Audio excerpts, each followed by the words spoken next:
पुणी थरे सक्रिय राजनीति को फेरिबे कि VK पांडियान? पुणी थरे कड़ लेउटाइब कि राज्य राजनीति?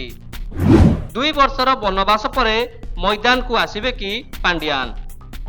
सक्रिय हेलेनी पांडियान समर्थक, लागिलानी पोस्टर, आरंभ हेलानी चर्चा।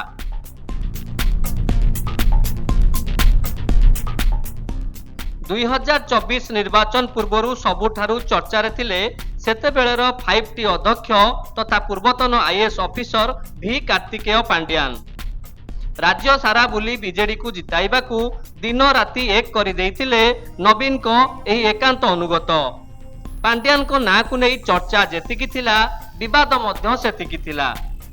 ओडिया अस्मिता और 5T दुर्नीति भली प्रसंग उठाई 2024 निर्वाचन रे राज्य रे सरकार को आसीथिला भारतीय जनता पार्टी। सेपटे 24 वर्ष 3 मास सरकार थिबा बीजेडी रे विपर्जय हेला। बीजेडी हारिबा परे केवल विरोधी नुह, बीजेडी रो अनेक नेता एथिपाई सीधा सड़क पांडियान को टार्गेट करिबा आरंभ करिदेले।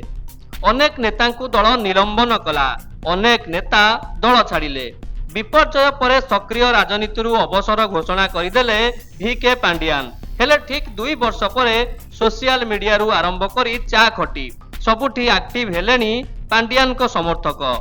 पांडियान राजनीति को फेरी बीजेडी को लीड करंतु बोली बुलुची पोस्टर। हेले किए ओ केउ उद्देश्य रे सब करूची तार कोनोसी सूचना नाही।